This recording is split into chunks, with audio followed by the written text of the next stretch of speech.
என் அன்பான சாய் சொந்தங்கள் அனைவருக்கும் வணக்கம். மீண்டும் உங்களை சந்திப்பதில் மிகுந்த மகிழ்ச்சி அடைகிறேன்.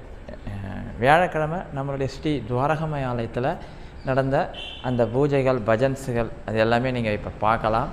அப்பாவோட பரிபூர்ணமான ஆசீர்வாதம் உங்கள் எல்லாருக்கும் கிடைக்கணும்னு வேண்டிக்கிறேன். அதே போல் நம்ம துவாரகமய ஆலயம் ஞாயிற்றுக்கிழமை ஈவினிங் 9 மணிலேருந்து 12 மணி வரைக்கும் திறந்துருக்கும். அன்றைக்கி வரவங்க எல்லாருமே சாய் சச்சரிதம் படிச்சுட்டு போகலாம். ஏன்னா பாபாவுக்கு அன்றைக்கி சச்சரிதம் படித்தா ரொம்ப ரொம்ப நல்லது. சிவனாக நமக்கு காட்சி கொடுத்தவர். எனவே நம்ம துவாரகமய ஆலயத்தில் நான் இல்லைனாலும் இங்கே எல்லாருமே உட்காந்து அது படிப்பாங்க. தயாராம் வந்து சச்சரிதம் உங்களால் முடிஞ்சால் படிச்சுட்டு போங்க. ரொம்ப சந்தோஷப்படுவார் பாபா. அதே போல் இன்றைக்கி வியாழக்கிழமை நடந்த அந்த பூஜைகள் அனைத்தும் நேரடி ஒளிபரப்பில் பார்க்காதவங்க இப்போ பார்த்து தெரிஞ்சுங்க. எவ்வளோ அழகாக பாபா சிறப்பாக அந்த பூஜையை நடத்தி கொடுத்துருக்கிறாரு.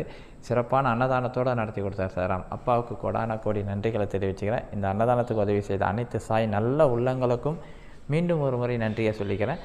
நீங்கள் உங்களுடைய பிரார்த்தனைகளை எனக்கு அனுப்பி வைங்க. நாங்கள் எல்லோரும் இந்த துவாரகமய ஆலயத்தில் உங்கள் பிரார்த்தனை நிறைவேறணும்னு சொல்லி நாங்கள் வேண்டிக்கிறோம் சாயராம். ஓம் சாயராம். அந்த வீடியோவை பாருங்களேன், எவ்வளோ சந்தோஷமாக இருக்கும். ஓம் சாய். எல்லா குழந்தைகளும் அப்பாவோட ஆசீர்வாதத்தோட நோய் அடிக்காம நீண்ட காலம் வாழணும்னு அப்பாய்க்கு வேண்டிக்கலாம் சாயராம். எல்லாரும் சந்தோஷமா இருக்கீங்களா? முன்னாடி 4 பேர் தான் சொல்றாங்க. முன்னாடி இருக்கிறவங்க காலையே கேட்கல. பாபா முன்னாடி இருக்கிறவங்க மட்டும் சந்தோஷத்தை கொடுக்குறியாண்ணா? பின்னாடி சந்தோஷமா சொல்லுங்க சார். அந்த ஆயம் சந்தோஷமா இருக்கிறாங்க. எனக்கு தெரியுது. பார்த்தீங்களா, அவங்க வைக்க போறாங்க. உண்மையிலே அவ்வளோ சந்தோஷமா சொல்றாங்க. உண்மையிலே ரொம்ப சந்தோஷமா இருக்கிறாங்க. அப்பா பெரிய நன்றியை சொல்லலாம். கவலைகளை மறந்துடுங்க, சந்தோஷமா இருங்க. அப்படிதான் நினைக்கிறோம். ஆனா கவலை பின்னாடி வந்துட்டே இருக்கு. உண்மைதானே? நம்ம கவலை மறக்கணும் தான் உட்காடுறோம். ஆனா உட்காரும் போது ஏதாவது ஒரு கவலையை நினைச்சுதான் உட்காருவோம். தயவு செஞ்சு பாபா முன்னாடி கவலையை மறந்துட்டு உட்காருங்க. கடவுள் நமக்கு தீர்த்து வைப்பார். ஒரு குழந்தைக்கு ஒரு தாய் எப்படி அன்பா காப்பாற்றுவாங்கன்னு நினைக்கிறாங்க. ஒரு குழந்தை எதை பத்தியும் கவலைப்படாது. சின்ன குழந்தை அந்த அப்பா தூக்கி மேலே போடுவாரு. அந்த குழந்தை பயப்பட நினைக்கிறீங்களா? சிரிக்கும். ஏன்னா அப்பா நம்மளை பிடிப்பாருன்னு தெரியும். அதுதான் அந்த அப்படி ஒரு நம்பிக்கை இருக்குன்னா மாமா மேல கண்டிப்பா நம்மளை எல்லாரையும் அப்பா காப்பாற்றுவார். 100% காப்பாற்றுவார். கவலைப்படாதீங்க. ஒரு குழந்தை வந்தோடனே எனக்கு ஒரு கதை சொல்லியான அங்கிள் நான் வேற பார்த்துட்டேன். அந்த கதையை சொன்னாலும் சந்தோஷமா இருக்கும் சொன்னான். போனா நியூஸ் பேப்பர் இருக்கிற பையன் ஒவ்வொரு வீட்லயும் நியூஸ் போட போனான். அப்போ ஒரு நியூஸ் போடுறப்ப ஒரே தண்ணி தாகம் வச்சு அவங்க கிட்ட தண்ணி கேட்டாங்க. அவங்க போய் பாலே கொடுத்தவங்க நாளைக்கு அவ குடிச்சு பெரிய டாக்டருக்கு போகும்போது அவ கவர்மெண்ட் பேஷண்டா வந்து அவங்களோட எல்லா செலவும் டாக்டர் ஏற்றுக்கிட்டாரு. ஏன்னா சின்ன வயசுல பால் கொடுக்குறாரு. நம்ம என்ன பண்றோமோ அதான் பின்னாடி வரும். கரெக்டா போறாரு. அந்த பணியில போறது ரொம்ப தரமா அழகா இங்க மட்டும் போடல. அவர் புண்டி அவ்வளவுதான் போடுறாரு போல. ஏன்னா நானும் பேப்பர் போட்டு வந்தேன். எனக்கு தெரியும். சென்னையில நானும் பேப்பர் போட்டு வந்தேன். இங்க ரொம்ப தூரம். எங்க ஏரியாவெல்லாம் மாடியில தூக்கி போடணும். அதெல்லாம் ஒரு அனுபவம் வச்சுக்கிறேன். எங்க தூக்கி அடிச்சுன்னா கரெக்டா மேல போகும். இப்ப யாரும் பேப்பரை வாங்குறது இல்லை உண்மையில. ஏன்னா எல்லாம் டிவில வந்து நியூஸ் வந்துருக்குல்ல, பேப்பர் படிக்கிறதே கம்மியாயிடுச்சு. இந்த பேஸ்புக் அதுக்கு முன்னாடி எல்லாருமே பேப்பர் படிக்காம இருக்க மாட்டாங்க. உண்மையிலே அப்போ ஒரு விஷயம் சொன்னேன். நாம் என்ன செய்யறோமோ இப்போ ஒரு சின்ன விஷயம் பண்றது பின்னாடி நமக்கு பெருசா கிடைக்கும். எனவே நல்லதை நினைக்கலாம், நல்லதை முடிஞ்ச வரைக்கும் செய்யலாம். கடவுள் நமக்கு நல்லதே கொடுப்பாராம்.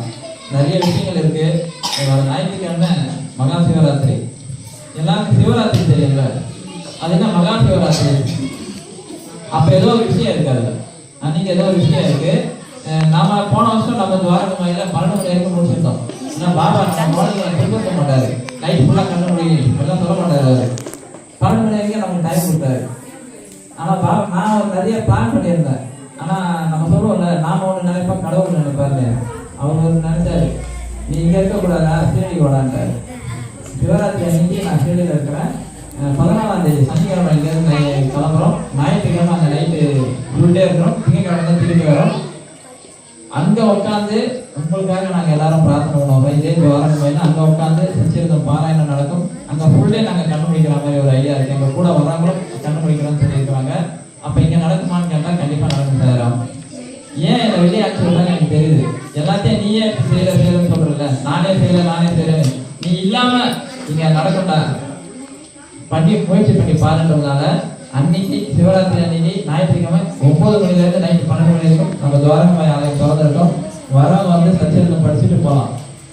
ஏன்னா அன்னைக்கு டெய்லி தான் தூங்கணும், டெய்லி தான் சாப்பிட்றோம். பாபா உங்களுக்கு எவ்வளோ பெரிய ஒரு நல்லது செய்யறாங்கன்னா ஆஃபே விட கண்ணு முடிங்கன்றாரு, 12 மணி வரைக்கும் கண்ணு முடிங்கன்றாரு. உண்மையிலே ரொம்ப நல்ல ஒரு அர்த்தம் போல இருக்கு. 12 மணி வரைக்கும் அந்த கோயில் திறந்தது வந்து சச்சிரத்தை படிச்சுட்டு போங்க. ஏதோ ஒரு அத்தியாயம் அன்னைக்கு நாம என்ன படிக்கிறோமோ புக்கு வந்து பார்க்கலாம் வேணாம், பக்கத்தை திருப்புங்க. உங்களுக்கு என்ன வருதோ, உங்களால் எவ்வளோ தூரம் படிக்க முடியுதோ அத்தியாயம் பார்க்க வேண்டாம்.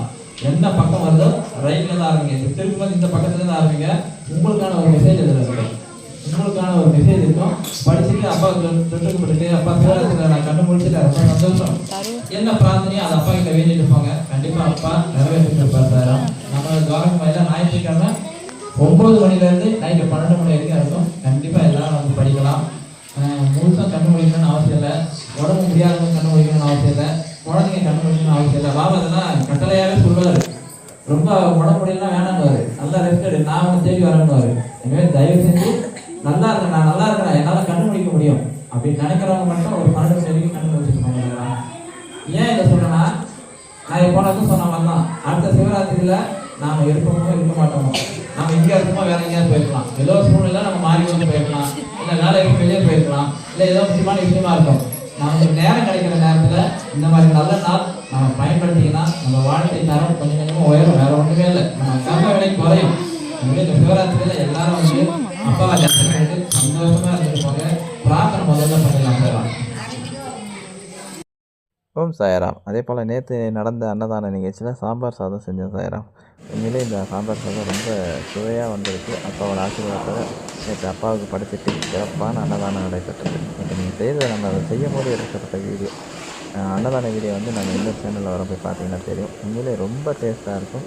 குழந்தைங்க எல்லோரும் விரும்பி சாப்பிட்றாங்க. இந்த அன்னதானத்துக்கு உதவி செய்த அனைத்து தாய் நல்ல உள்ளங்களுக்கும் கோடான கோடி நன்றி. அப்பாவுக்கும் கோடான கோடி நன்றி சாய்ராம். ஓம் சாய்ராம்.